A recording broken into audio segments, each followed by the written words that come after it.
ఓట్లు చిలిపోవడము అనేది గతంలో ఒకసారి జరిగింది. ఇప్పుడు ప్రజెంట్ సిచ్యువేషన్ ఏంటంటే అంటే ఒకటి సామెత ఉంది కదా, కోతి కోతి కొట్టుకుంటే నక్కకు లాభం అని. అట్లాంటి పరిస్థితి రాకోకుండా ఎవరు తప్పు తెలుసుకొని కలిసి ఉంటే కన్నా ఖచ్చితంగా మనం చేయగలమనే ఉద్దేశంతో రాష్ట్ర భవిష్యత్తును దృష్టిలో పెట్టుకొని వాళ్ళిద్దరూ కలవడం జరిగింది. మన రాష్ట్రం బాగుండాలంటే కన్నా అడ్జస్ట్మెంట్ అయ్యి ముందుకు ఖచ్చితంగా సాగాల. కొంత అటో ఇటో అయినా ఖచ్చితంగా సాగి చంద్రబాబు నాయుడు చెప్పినట్లు ఆయన విని, ఆయనకు నచ్చినట్లు ఈయన విని అడ్జస్ట్మెంట్ అయ్యి ఇద్దరు కలిసి పోటీ చేసి ఖచ్చితంగా ఇప్పుడు వచ్చే ఎన్నికలలో విజయం సాధిస్తుందని 100% నేను నమ్ముతున్నాను. క్షేత్రస్థాయిలో వాళ్ళ పార్టీ కార్యకర్తలు ఎవరు కూడా అండర్స్టాండింగ్ లేదు కదా. అండర్స్టాండింగ్ లేకుండా అనేది మనం అనుకుంటున్నాం అంతే. ఇప్పుడు చంద్రబాబు నాయుడు గారి మనుషులు చంద్రబాబు అధిష్టానం ఏం చెప్తే అది వింటారు. పవన్ కళ్యాణ్ గారి అభిమానులు పవన్ కళ్యాణ్ ఏం చెప్తే అది వింటారు. కలిసి నడుద్దామని కట్టుకున్నప్పుడు వాళ్ళు చెప్పిన అధిష్టానం మాట ఖచ్చితంగా వింటారు కదా. మరి వినకోకుండా ఉంటే ఎట్లా పోతుంది?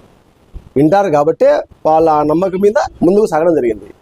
ఎవరన్నా భూమి మీద అది హీరోల మాట వింటారంటే అది పవన్ కళ్యాణ్ మాటే గీటి గీసి వింటారు. పవన్ కళ్యాణ్ అంత మనుషులు, అంత వీరాభిమానులను, అంత మొండేభిమానులను, అంత మంచోళ్ళను కూడా నేను చూడలే. వాళ్ళు ఎట్లా చెప్తే అట్లే వింటారు. పవన్ కళ్యాణ్ చెప్తే అట్లే వింటారు. వాళ్ళు 24 సీట్లు తక్కువ ఇచ్చారు కదా, ఓటింగ్ ట్రాన్స్ఫర్ అనేది ఉండదు కదా. ఎక్కువ సీట్లు ఇస్తే కదా కలిసిపోయి ఓటింగ్ అనేది ట్రాన్స్ఫర్ అవుతాయి వాళ్ళకి, వీళ్ళది ఉండదు వాళ్ళకి.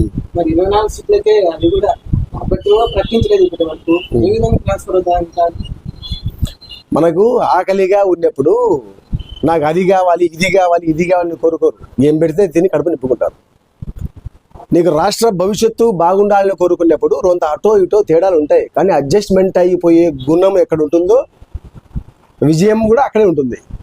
అంటే నువ్వు చేసేది సర్వే, నేను చేసేది సర్వే, అందరు చేసే సర్వే నాట్ ఇంపార్టెంట్, జన నాడి.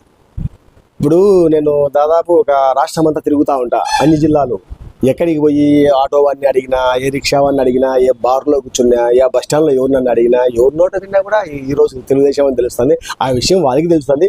కాకపోతే నేను రానని చెప్తారా ఏంటయ్యా? ఎవరైనా కూడా నాకు రావు అని చెప్తారా ఏంటి? వాళ్ళు చెప్పరు కదా. మేము క్లైమాక్స్లో ఉన్నా కూడా మాకు 110 సీట్లు వచ్చాయి, 150 సీట్లు వచ్చాయని చెప్తారు. వాళ్ళు ఎవరన్నా రావని ఎవరన్నా చెప్తారా? అటు చెప్పుకోరు కదా.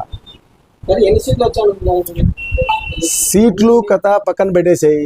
తెలుగుదేశం గవర్నమెంట్ స్టేట్లో వస్తుంది అంతే.